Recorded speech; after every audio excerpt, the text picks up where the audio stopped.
ഗോൾഡിലുള്ള investment ഇന്ന് എല്ലാവർക്കും പ്രിയപ്പെട്ടതാണ്.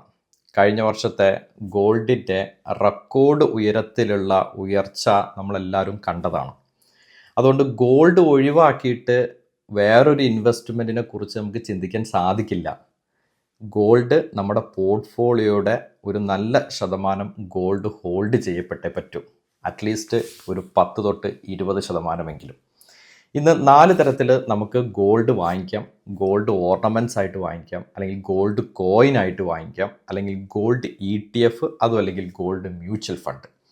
ഈ 4 വിധത്തിൽ നമ്മൾ വാങ്ങിക്കുമ്പോൾ നമുക്ക് ഒരുപാട് രീതിയിലുള്ള ചാർജസ് പോയിട്ട് അവസാനം നമ്മുടെ കയ്യിലോട്ട് കിട്ടുന്ന എമൗണ്ടാണ് നമ്മുടെ റിയലിസ്റ്റിക് ആയിട്ടുള്ള റിട്ടേൺ എന്ന് പറയുന്നത്. ഈ 4 കേസ് നമുക്ക് കമ്പയർ ചെയ്തുകൊണ്ട് ഇതിൽ ഓരോന്നിലും വരുന്ന ചാർജസ് എല്ലാം കഴിഞ്ഞ് ബാക്കി നമ്മുടെ പോക്കറ്റിലോട്ട് എന്ത് കിട്ടുന്നു എന്നുള്ളത് നോക്കാം. ഇത് ബേസ് ചെയ്തിട്ട് നമുക്ക് പറയാൻ പറ്റും ഇതിൽ മികച്ച ഓപ്ഷന് ഗോൾഡിൽ ഇൻവെസ്റ്റ് ചെയ്യാൻ ഒരു സാധാരണക്കാരൻ തിരഞ്ഞെടുക്കേണ്ട ഓപ്ഷൻ എന്താണ് എന്നുള്ളത്. അതിൽ തന്നെ ഏറ്റവും മികച്ചത് എങ്ങനെ കണ്ടെത്താം എന്നുള്ളത് നമുക്ക് നോക്കാം. എല്ലാവർക്കും മറ്റൊരു വീഡിയോയിലോട്ട് സ്വാഗതം. എല്ലാവരുടെയും ഫേവറേറ്റ് ആണ് ഗോൾഡ് ഓർണമെൻറ്റ്സ്, എസ്പെഷ്യലി സ്ത്രീകളുടേത്. അപ്പോൾ നമുക്ക് ആദ്യം തന്നെ തുടങ്ങാം. സ്ക്രീനിൽ കാണുന്ന പോലെ തന്നെ 22 കാരറ്റാണ് ഇന്ന് നമ്മളൊരു ഗോൾഡ് ചെയിൻ അല്ലെങ്കിൽ ഗോൾഡ് ഓർണമെൻറ്റ്സ് വാങ്ങിച്ചു കഴിഞ്ഞാൽ കാണുന്നത്. അതിലുള്ള പ്രധാനപ്പെട്ട ചിലവുകൾ അല്ലെങ്കിൽ കോസ്റ്റ് ഒന്ന് നോക്കാം. അതിൽ ഫസ്റ്റ് വരുന്നത്, ഞാനത് എടുക്കുന്നത് ഇതിൻ്റെ ഡാറ്റ അനാലിസിസിന് വേണ്ടിയിട്ട് ഞാൻ എടുക്കുന്നത് 1 ജനുവരി 2025 നിങ്ങൾ ഗോൾഡ് വാങ്ങിക്കുന്നു, 1 ജനുവരി 2026 നിങ്ങൾ ഗോൾഡ് വെക്കുന്നു. അപ്പോൾ ഏകദേശം ഒരു വർഷവും ഒരു ദിവസവും ഈ ഒരു കാലയളവിൽ നിങ്ങളൊരു സ്വർണം വാങ്ങിച്ചു, ഈ 1 പവൻ ഗോൾഡ് ഒരു വർഷത്തിന് ശേഷം നിങ്ങൾ വിൽക്കുകയും ചെയ്യുന്നു. അപ്പോൾ നമുക്ക് നോക്കാം. ഏകദേശം 1 ജനുവരി 2025 22 കാരറ്റ് ഗോൾഡിൻ്റെ വില എന്ന് പറയുന്നത് 57,200 രൂപയാണ്. അപ്പോൾ അതിവിടെ ക്ലിയർ ആയിട്ട് മാർക്ക് ചെയ്തിട്ടുണ്ട്, 57,200. ഇതിന് പുറമെ ഇതിനകത്ത് വരുന്ന ചാർജസ്, ഒന്ന് വരുന്നത് മേക്കിംഗ് ചാർജസ്, നമ്മൾ പണിക്കൂലി എന്ന് പറയും. പിന്നെ വേസ്റ്റേജ് ഒരു 6%. മേക്കിംഗ് ചാർജസ് 8% എടുത്തിട്ടുണ്ട്, കാരണം 5 തൊട്ട് 10% വരെ അല്ലെങ്കിൽ അതിൽ കൂടുതലൊക്കെ ജ്വല്ലറിക്കാർ ചാർജ് ചെയ്യും. ഒരു 8% ആവറേജ് എടുക്കുന്നു. Wastage charge 6%. എല്ലാം കൂടി കൂട്ടി 57,000 ഉണ്ടായിരുന്ന സ്വർണത്തിന് വരുന്ന റേറ്റ് എന്ന് പറയുന്നത് 65,208. അതിൽ 3% GST നമ്മൾ കൊടുക്കണം. അതായത് 57,000 ഉണ്ടായിരുന്ന സ്വർണത്തിന് നമ്മൾ അടക്കേണ്ടി വരുന്ന വില 67,164 രൂപ നമ്മൾ അടക്കണം. ഇത് നമ്മൾ 1 ജനുവരി 2026 ഇത് നമ്മൾ കൊണ്ടുപോയിട്ട് വെക്കുന്നു. 2025 വാങ്ങിച്ചതാണ്, ഓർക്കണം. അന്ന് 22 കാരറ്റ് ഗോൾഡിൻ്റെ റേറ്റ് എന്ന് പറയുന്നത് 99,000 റുപ്പീസാണ്. അതായത് 9940 റുപ്പീസാണ് അപ്രോക്സിമേറ്റ് വരുന്നത്. അതായത് ഈ ഗോൾഡ് നമ്മൾ ഇത്രയും മേക്കിംഗ് ചാർജും വേസ്റ്റേജും എല്ലാം കൊടുത്ത് നമ്മൾ വാങ്ങിക്കുന്നു, നമ്മൾ വിൽക്കുമ്പോൾ നമ്മുടെ പ്രോഫിറ്റ് എന്ന് പറയുന്നത്, അതാണ് നമുക്ക് ഇമ്പോർട്ടൻറ്റ്. 31,876 31,876 രൂപ കിട്ടുന്നു. ഇതിൻ്റെ റിട്ടേൺ കാൽക്കുലേറ്റ് ചെയ്താൽ 47.5% ആണ് ഫൈനലി ഇവിടെ ഇമ്പോർട്ടൻ്റ് ആയിട്ട് വരുന്നത്.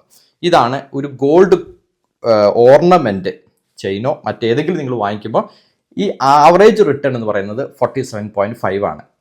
എഗെയിൻ നിങ്ങളുടെ മേക്കിംഗ് ചാർജും വേസ്റ്റേജ് ചാർജും എല്ലാം അനുസരിച്ച് ഇതിൽ ചില വ്യത്യാസങ്ങൾ വന്നേക്കാം. പക്ഷേ ഒരു ആവറേജ് എടുത്തു കഴിഞ്ഞാൽ 47.5% ഒരു വർഷം കൊണ്ട് നിങ്ങൾക്ക് ഒരു ഗോൾഡ് ഓർണമെന്റ്സിൽ നിന്ന് കിട്ടിയ റിട്ടേൺ എന്ന് പറയുന്നത്. ഇനി അടുത്ത കേസ്, ഇതേ സാഹചര്യത്തിൽ നമ്മളൊരു ഗോൾഡ് കോയിൻ അല്ലെങ്കിൽ ഗോൾഡ് ബിസ്ക്കറ്റ് വാങ്ങിയെന്ന് വിചാരിക്കാം. അപ്പോൾ വരുന്ന ചിലവുകൾ എന്തൊക്കെയാണ്? ഗോൾഡിൻ്റെ വാല്യൂ, ഗോൾഡ് കോയിൻ നോർമലി കിട്ടുന്നത് 22 കാരറ്റിലുണ്ട്, 24 കാരറ്റിലുണ്ട്. അപ്പോൾ ഇത് 24 കാരറ്റിൻ്റെ കേസാണ് പറയുന്നത്. അന്ന് ഗോൾഡിൻ്റെ വില 1 ജനുവരി 2025 62,350 അവിടെ GST നമ്മൾ അടക്കണം 1,871, 3% GST കൊടുക്കുന്നു. കോയിൻ്റെ ചാർജ് എന്ന് പറഞ്ഞിട്ട് പല ജ്വല്ലറിക്കാരും ചാർജ് ചെയ്യാറുണ്ട്. ചിലവർ 500 റുപ്പീസ് ടു 1% ഓഫ് ഒരു പവൻ്റെ ചാർജ് എന്ന് പറയും. അങ്ങനെ വരുമ്പോൾ 500 തൊട്ട് 1000 വരെയാണ് ഏകദേശ കണക്ക്. ഞാൻ 500 ഒരു മിനിമം ആയിട്ട് എടുക്കുന്നു. ഇതിൽ വേരിയേഷൻസ് വരാം. ഇത് കൂട്ടുമ്പോൾ 64,721 രൂപയാണ് ഒരു ഗോൾഡ് കോയിന് നമ്മൾ കൊടുക്കുന്ന ക്യാഷ്. ഇത് 1 ജനുവരി 2026 പോയി നമ്മൾ വിൽക്കുമ്പോൾ ആ സമയത്ത് അതിൻ്റെ വാല്യൂ എന്ന് പറയുന്നത് 1,07,360 അതിൻ്റെ വാല്യൂ. അതായത് നമുക്കിത് വിറ്റ് കിട്ടുന്ന പ്രോഫിറ്റ് എന്ന് പറയുന്നത് 42,639. പ്രോഫിറ്റ് എന്ന് പറയുന്നത് 68%. അപ്പോൾ ഒരു കാര്യം ഷുവറാണ്, ഓർണമെന്റ്സ് ആണ് നിങ്ങൾ വാങ്ങിക്കുന്നതെങ്കിൽ 47% റിട്ടേൺ കിട്ടും. ഗോൾഡ് കോയിനോ ബിസ്ക്കറ്റോ ആണെങ്കിൽ 68% കിട്ടും. ഇവിടെ മേക്കിംഗ് ചാർജും വേസ്റ്റേജ് ഒന്നും വരുന്നില്ല എന്നുള്ളതുകൊണ്ടാണ് ഇവിടെ റിട്ടേൺ കൂടാനുള്ള കാരണം. ഇനി മൂന്നാമത്തെ ഓപ്ഷനാണ് ETF എന്ന് പറയും. അതിൽ വളരെ ഫേമസ് ആയിട്ടുള്ള ഒന്നാണ് നിപ്പോൺ ഇന്ത്യയുടെ ഗോൾഡ് ബീസ്. അപ്പോൾ ആ ഗോൾഡ് ബീസ് എടുത്തിട്ട് അനാലിസിസ് നടത്തുന്നു. ഇതിൽ ഗോൾഡ് ബീസിൽ 99.6% പ്യൂരിറ്റിയിലാണ് ഗോൾഡ് തരുന്നത്. അതായത് ഗോൾഡിന്റെ പ്യൂരിറ്റി പറയുന്നത് 2 കാര്യങ്ങൾ അടിസ്ഥാനമാക്കിയാണ്. ഈ 916 ഗോൾഡ് എന്ന് പറയുന്നത് 22 ക്യാരറ്റ് ആണ്. 999 സീരീസിൽ വരുന്നതിനെ 24 ക്യാരറ്റ് ഗോൾഡ് എന്ന് പറയുന്നു. അപ്പോൾ നമ്മൾ ഗോൾഡ് കോയിൻ വാങ്ങിക്കുമ്പോൾ നോർമലി നമുക്ക് 24 ക്യാരറ്റ് കിട്ടും, അല്ലെങ്കിൽ 22 ക്യാരറ്റ് കിട്ടും. ഇനി നമ്മൾ ഗോൾഡ് ബീസിലോട്ട് വരുന്ന സമയത്ത് അത് 999 പ്യൂരിറ്റിയിലാണ് അത് വരുന്നത്. അപ്പോൾ അത് 24 ക്യാരറ്റിന് ഈക്വൽ ആണ്. അപ്പോൾ അതിൻ്റെ റേറ്റ് എന്ന് പറയുന്നത് 62,350 1 ജനുവരി 2025 വിൽക്കുന്ന സമയത്ത്. ഇതിന് നമ്മൾ വേറെ ചാർജസ് ഒന്നും കൊടുക്കുന്നില്ല. കാൽക്കുലേഷനിലോട്ട് വരാം. വിൽക്കുന്ന സമയത്ത് നമുക്ക് കിട്ടുന്ന വാല്യൂ 1,07,360. അപ്പോൾ ഇതിൻ്റെ റിട്ടേൺ എന്ന് പറയുന്നത് gold to gold international return എന്ന് പറയുന്നത് 72.1% ആണ്. പക്ഷേ ഈ ഗോൾഡ് ബീസിൽ ചില ചെലവുകളുണ്ട്. അതിൽ ആദ്യത്തെ ചെലവെന്ന് പറയുന്നത് എക്സ്പെൻസ് റേഷ്യോ. അതായത് ഈ ETF മാനേജ് ചെയ്യുന്ന കമ്പനിക്ക് നമ്മളൊരു ചാർജ് കൊടുക്കണം. ആ ചാർജ് എന്ന് പറയുന്നത് 0.80 ആണ്.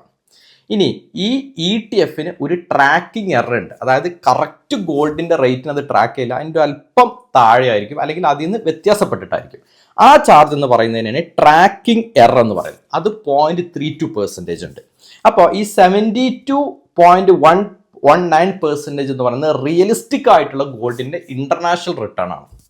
അതിൽ നിന്ന് നമ്മുടെ ട്രാക്കിംഗ് എററും എക്സ്പെൻസ് റേഷ്യോയും നമ്മൾ മൈനസ് ചെയ്യണം. കാരണം ഇത് രണ്ടും നമുക്ക് ഗോൾഡ് ETF കിട്ടൂല.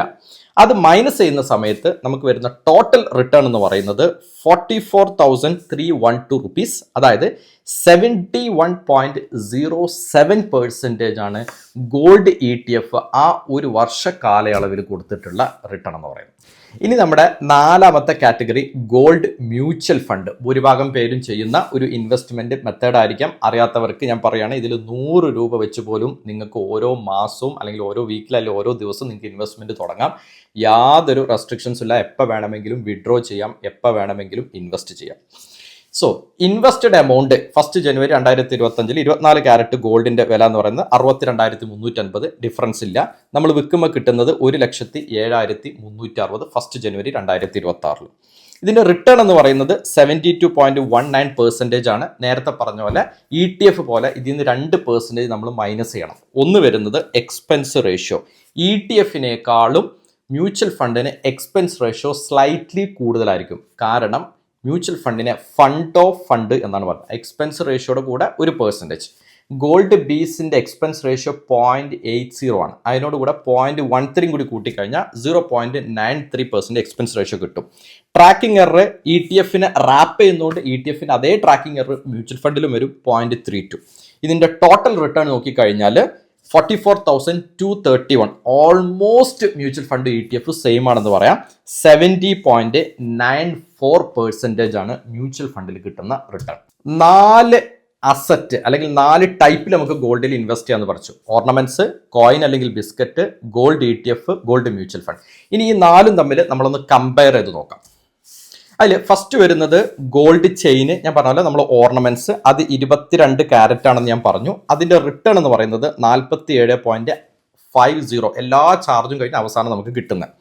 ഇനി ഗോൾഡ് കോയിൻ നമ്മൾ 24 ക്യാരറ്റ് ഗോൾഡ് കോയിൻ എടുത്തു കഴിഞ്ഞാൽ നമുക്ക് കിട്ടുന്ന റിട്ടേൺ 68% ആയിരിക്കും. ഓൾമോസ്റ്റ് ഇതേ റിട്ടേൺ തന്നെ ആയിരിക്കും നിങ്ങൾ 22 ക്യാരറ്റ് എടുത്തു കഴിഞ്ഞാൽ കിട്ടുന്ന പെർസെൻറ്റേജ് ഓഫ് റിട്ടേൺ. ഇനി ഗോൾഡ് മ്യൂച്വൽ ഫണ്ട് ആണെങ്കിൽ 70.94% കിട്ടും ഗോൾഡ് മ്യൂച്വൽ ഫണ്ട്. ഇനി അത് ഗോൾഡ് ETF ആണെങ്കിൽ 71.07 കിട്ടും. ഇത് നോക്കിക്കഴിഞ്ഞാൽ വളരെ ക്ലിയർ ആണ്. ഗോൾഡ് മ്യൂച്വൽ ഫണ്ട് അല്ലെങ്കിൽ ഗോൾഡ് ETF ഇത് രണ്ടുമാണ് ഇൻവെസ്റ്റ് ചെയ്യാനും അല്ലെങ്കിൽ റിട്ടേൺ കിട്ടാനും തമ്മിലുള്ള വ്യത്യാസം. ഇതിൽ നിങ്ങൾക്ക് നോക്കിക്കഴിഞ്ഞാൽ കാണാൻ പറ്റും, ഓൾമോസ്റ്റ് ഇതിനേക്കാളും 70% റിട്ടേൺ കൂടുതലാണ് ഒരു ഓർണമെന്റ്സ് വാങ്ങിക്കുന്നതിനേക്കാളും റിട്ടേൺ ആണ് ETF-ലും മ്യൂച്വൽ ഫണ്ടിലും കിട്ടുന്നത്. അപ്പോൾ എന്തുകൊണ്ട് ETF മ്യൂച്വൽ ഫണ്ടും നമുക്കൊരു ഇൻവെസ്റ്റ്മെൻറ്റിൻ്റെ രീതിയിലാണ് കാണുന്നതെങ്കിൽ ബെസ്റ്റ് ഓപ്ഷൻ എന്ന് പറയാം. ഇനി ഏതാണ് നല്ല ETF? നല്ല ETF എടുത്താൽ നല്ല മ്യൂച്വൽ ഫണ്ടും കാണാമല്ലോ. കാരണം ETF റാപ്പ് ചെയ്യുന്നതാണ്, അത് ETF മുകളിൽ ആ മ്യൂച്വൽ ഫണ്ടിൻ്റെ ഉള്ളിലുള്ളതാണ് ETF എന്ന് പറയും. അപ്പോൾ നല്ല ETF എടുത്താൽ അത് തന്നെയായിരിക്കും അതിൻ്റെ കറസ്പോണ്ടിങ് നല്ല മ്യൂച്വൽ ഫണ്ട് നമുക്ക് എടുക്കാം. അപ്പോൾ എങ്ങനെയാണ് ഒരു നല്ല ETF കണ്ടുപിടിക്കേണ്ടത്? ഒരു ETF കണ്ടുപിടിക്കുമ്പോൾ അതിന് വേണ്ട പ്രധാനപ്പെട്ട 3 കണ്ടീഷൻസ് നമ്മൾ ഏറ്റവും ബേസിക് ആയിട്ട് ഫോളോ ചെയ്യണം. ഇതിൽ കൂടുതൽ കാര്യങ്ങൾ നമുക്ക് നോക്കിയിട്ട് കുറച്ചും കൂടി നല്ല ഫിൽട്രേഷൻ നടത്താൻ പറ്റും. അഡ്വാൻസ്ഡ് ഫിൽട്രേഷനിലോട്ട് പോവാം. ഞാൻ അതിനകത്തോട്ട് കയറുന്നില്ല. ബേസിക് ഫിൽട്രേഷൻ നോക്കാം. ബേസിക് ഫിൽട്രേഷനിൽ വരുന്ന ഫസ്റ്റ് പാർട്ട് എന്ന് പറയുന്നത് എക്സ്പെൻസ് റേഷ്യോ കുറവായിരിക്കണം. രണ്ടാമതെന്ന് പറയുന്നത് ട്രാക്കിംഗ് എറർ കുറവായിരിക്കണം. മൂന്നാമതെന്ന് പറയുന്നത് ലിക്വിഡിറ്റി ഉണ്ടായിരിക്കണം. അതായത് ലിക്വിഡിറ്റി എന്ന് പറഞ്ഞാൽ 3 month ട്രേഡിംഗ് വോളിയം എന്ന് പറയും, അത് വളരെ ഹയസ്റ്റ് ആയിരിക്കണം. ഇതാണ് ഒരു ETF സെലക്ട് ചെയ്യുന്നതിൻ്റെ ഫണ്ടമെൻ്റൽ ക്രൈറ്റീരിയ എന്ന്. ഈ 3 ക്രൈറ്റീരിയ ബേസ് ചെയ്തിട്ട് ഏതാണ് ഏറ്റവും ടോപ്പായിട്ട് നിൽക്കുന്ന ETF എന്നുള്ളത് നമുക്ക് നോക്കാം. അറിയാത്തവർക്ക് വേണ്ടി പറഞ്ഞുതരാം. എക്സ്പെൻസ് റേഷ്യോ എന്ന് പറഞ്ഞാൽ നമ്മൾ വാങ്ങിക്കുന്ന ഗോൾഡ് നമ്മുടെ കയ്യിലല്ല, അതൊരു അസറ്റ് മാനേജ്മെൻറ്റ് കമ്പനിയുടെ കയ്യിലാണ് നിൽക്കുന്നത്. അപ്പോൾ അവിടെ സേഫ്റ്റിയുടെ വിഷയം വരുന്നില്ല, കാരണം സെബി അതിന് റെഗുലേറ്റഡ് ആണ്. നമ്മൾ ബാങ്കിൽ കൊണ്ടുപോയി ലോക്കറിൽ സ്വർണം സൂക്ഷിക്കുന്നത് പോലെ തന്നെയാണ്. അപ്പോൾ അതിനുവേണ്ടി നമ്മൾ ആ കമ്പനിക്ക് ഒരു ചാർജ് കൊടുക്കണം. അതാണ് എക്സ്പെൻസ് റേഷ്യോ. ആ ചാർജ് കുറഞ്ഞ കമ്പനിയെ നമ്മൾ ചൂസ് ചെയ്യുക. അതാണ് ലോ എക്സ്പെൻസ് റേഷ്യോ എന്നുകൊണ്ട് ഉദ്ദേശിക്കുന്നത്.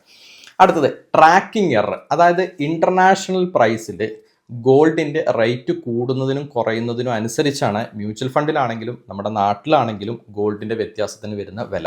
പക്ഷേ ഇൻ്റർനാഷണൽ മാർക്കറ്റിൽ ഇപ്പോൾ 100 രൂപ കൂടിക്കഴിഞ്ഞാൽ ഈ ETF അല്ലെങ്കിൽ മ്യൂച്വൽ ഫണ്ടിൽ ചിലപ്പോൾ വില കൂടുന്നത് 99.67% ആയിരിക്കും. അതായത് അതിൻ്റെ കുറച്ച് താഴെ ആയിരിക്കും കിട്ടുന്നത്.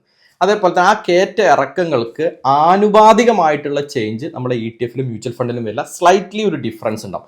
ആ വ്യത്യാസത്തിനെയാണ് ട്രാക്കിംഗ് എറർ എന്ന് പറയുന്നത്. അത് കുറഞ്ഞ മ്യൂച്വൽ ഫണ്ട് അല്ലെങ്കിൽ ETF സെലക്ട് ചെയ്യാം.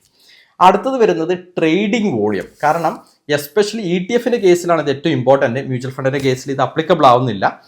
അതായത് നമ്മൾ മ്യൂച്വൽ ഫണ്ട് അല്ലെങ്കിൽ ETF ഒരു മാർക്കറ്റ് ഹവേഴ്സിൽ വാങ്ങുകയും വിൽക്കുകയും ചെയ്യുമ്പോൾ നമ്മൾ വിൽക്കുന്നതാണ് വേറൊരാൾ അവിടെ വാങ്ങുന്നത്, അല്ലെങ്കിൽ നമ്മൾ വാങ്ങുന്നതാണ് വേറൊരാൾ വിൽക്കുന്നത്. അപ്പോൾ വിൽക്കലും വാങ്ങലും വളരെ തകൃതിയായിട്ട് നടക്കുന്ന ഒരു സ്ഥലം, അതാണ് ഹൈ ലിക്വിഡിറ്റി എന്ന് പറയുന്നത്. നമ്മൾ വിൽക്കാൻ നോക്കുമ്പോൾ നമുക്ക് വാങ്ങാൻ അപ്പുറത്ത് ആളില്ലെങ്കിൽ നമുക്കതുകൊണ്ട് കാര്യമില്ലല്ലോ.